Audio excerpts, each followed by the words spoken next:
सभी को नमस्कार। पिछली कक्षा में हम बिहारी को पढ़ रहे थे और उसके 15 दोहे कर लिए थे। उससे आगे आज लिखन बैठी जाकी सभी गही गही गर्भ गरूर भय न केते जगत के चतुर चितेरे क्रूर। नायिका के सौंदर्य का वर्णन करती हुई उसकी सखी कहती है, लिखन बैठी जाकी सभी चित्र। उस नायिका सभी मतलब छवि एक प्रकार से चित्र। उस नायिका का सौंदर्य इतना गजब का है कि उसका चित्र बनाने के लिए जब चित्रकार बैठते हैं गही गही गर्भ गरूर, तो उनका गर्व और घमंड चूर चूर हो जाता है। भय न केते जगत के चतुर चितेरे क्रूर। कूर कूर मतलब मूर्ख। भय न केते जगत के, इस संसार के चतुर चितेरे चतुर चित्रकार भी उसके सौंदर्य की छवि का चित्र नहीं बना सके और उस सौंदर्य में उलझकर न जाने कितने चतुर चित्रकार भी मूर्ख बन बैठे। कहने का भाव ये है कि नायिका के सौंदर्य की छवि या नायिका का चित्र बनाने के लिए जब वो बैठते हैं तो एकटक उसी की ओर देखते रहते हैं और अच्छे कलाकार या चित्रकार होते हुए भी अपना मूल काम भूल जाते हैं। इतना अधिक सुंदर उसका चेहरा या उसकी छवि है। अनुप्रास अलंकार गही गही गर्भ गरूर में अनुप्रास पुनरुक्ति प्रकाश अलंकार है। पूरे पद में अतिशोक्ति अलंकार है। दृग उर्जत टूटत कुटुंब जुरत चतुरचित प्रीति प्रति गांठी दुर्जन हिये दई नई यह रीति। दई विधाता, बहुत शानदार दोहा है बिहारी का। प्रेम की जो रीति है, प्रेम की परंपरा है, उसका जिक्र करते हुए कवि बिहारी कहते हैं कि दई नई यह रीति। विधाता ने ये जो प्रेम की रीति या परंपरा, ये जो प्रेम बनाया है, ये बड़ा अजीबोगरीब है। इसमें क्या होता है? दृग उर्जत, नायिका और नायक के नेत्र उलझते हैं। दृग उर्जत, नायक और नायिका के नेत्र उलझते हैं। टूटत कुटुंब, और परिवार टूटते हैं। जुरत चतुरचित प्रीति, सज्जन व्यक्ति जो होते हैं उनके हृदय में प्रेम जुड़ता है। परति गांठी दुर्जन हिये, दुर्जन दुष्ट लोगों के हृदय में गांठ पड़ती है। दई नई यह रीति, विधाता ये एक नई परंपरा बनाई है। ये इसका सामान्य अर्थ है। अब देखिए इसका विशेष अर्थ, प्रेम की परंपरा या रीति का जिक्र करते हुए बिहारी कहते हैं कि प्रेम जब होता है तो नेत्र उलझते हैं। नायक और नायिका अर्थात दो व्यक्तियों के नेत्र परस्पर उलझते हैं और नियम यह है कि जो चीज़ उलझती है उसी को टूटना चाहिए। लेकिन यहाँ टूटत कुटुंब टूटते हैं, परिवार में लड़ाई होती है और जो चीज़ टूटती है उसे जुड़ना चाहिए।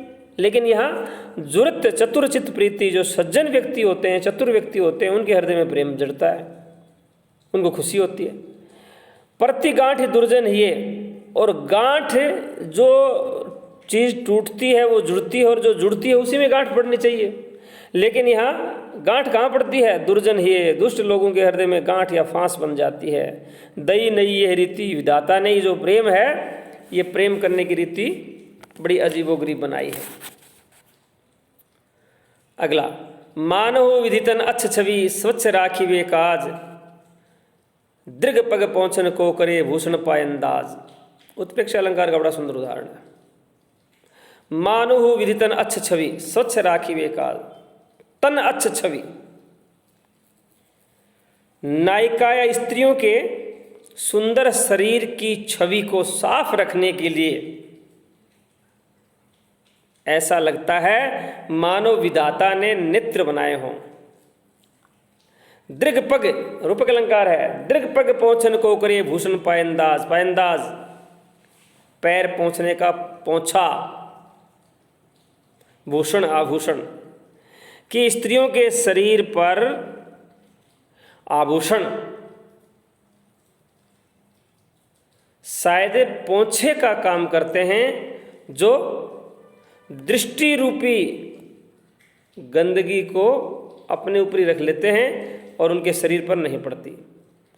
विधाता ने स्त्रियों के सुंदर शरीर को स्वच्छ रखने के लिए उनके शरीर पर गहनों का होना बनाया है, ताकि नेत्र रूपी पोंछे नहीं, नेत्र रूपी पैरों को पोंछने के लिए वो आभूषण पायंदाज का काम कर सकें।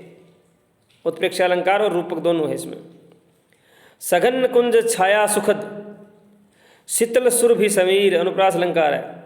मनु हुए जात अजो वहीं, उही जमुना के तीर, उही जमुना के तीर, तीर माने किनारा, उसी जमुना के किनारे। नायिका जो है अपने प्रेमी के साथ जो मिलन के क्षण थे उनका वर्णन करती हुई कहती है, सघन कुंज छाया सुखद, कि वह गहरे झुरमुट और वहाँ की सुखद छाया, शीतल सुरभि समीर और सुगंधित ठंड देने वाली वायु बह जो वहाँ बह रही थी।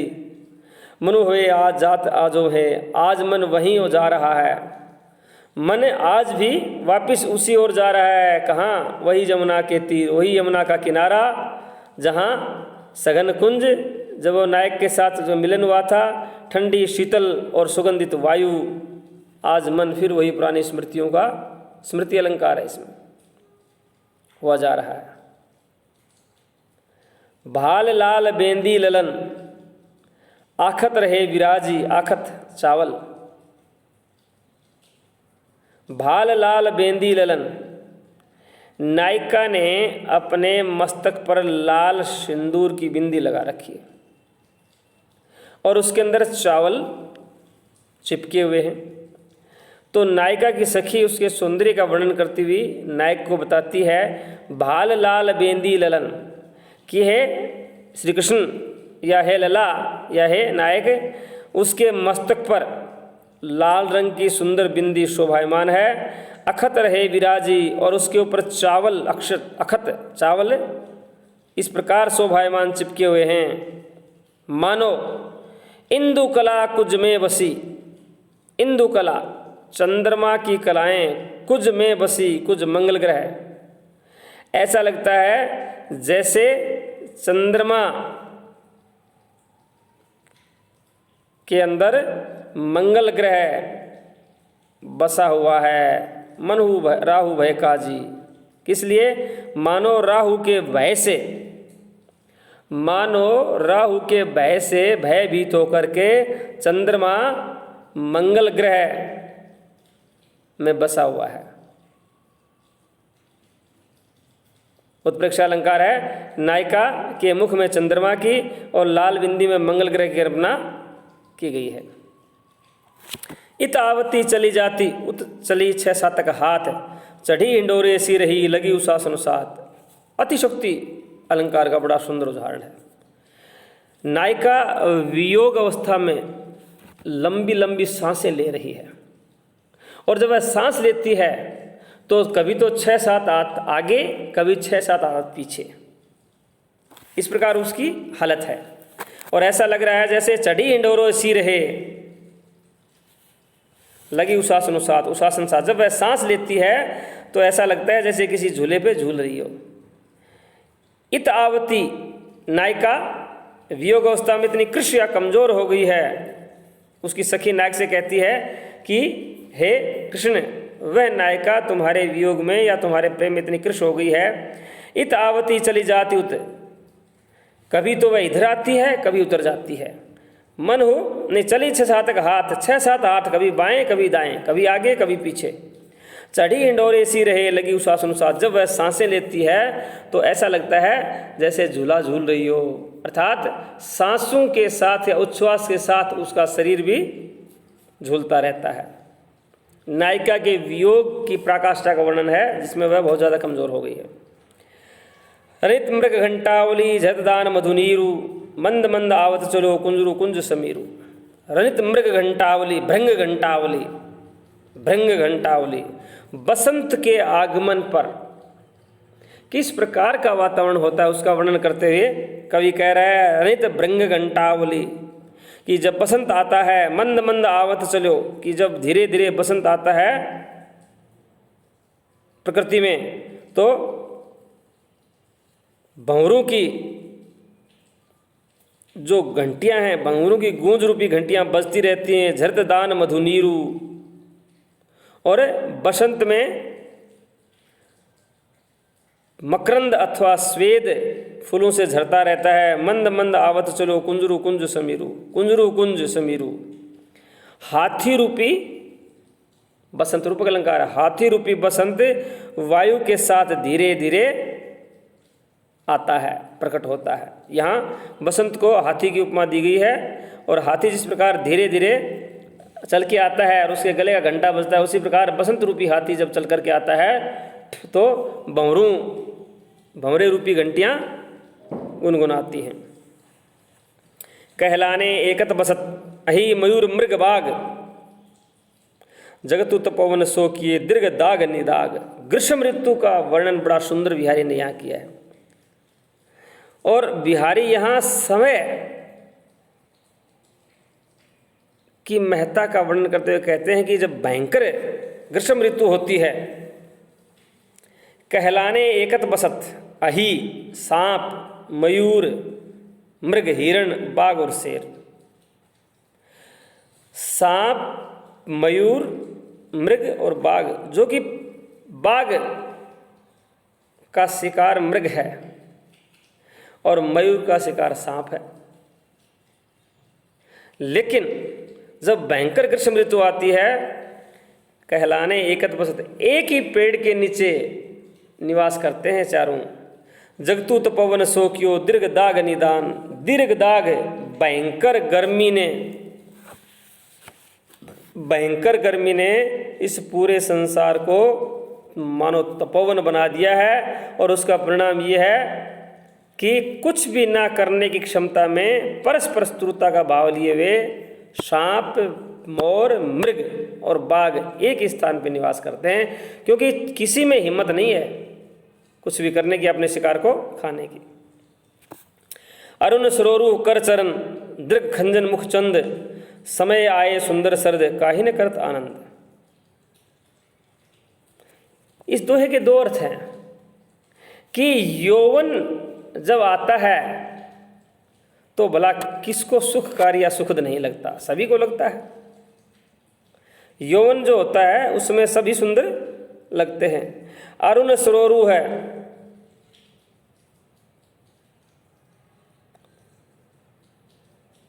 अरुण मन लाल, सरोरु है कमल, कर चरण, हाथ और कमल नहीं, हाथ और पैर लाल कमल के समान होते हैं। दीर्घ खंजन, नेत्र खंजन पक्षी की तरह और मुख चंद्रमा की तरह। समय आए सुंदर सर्द, काहि न करत आनंद।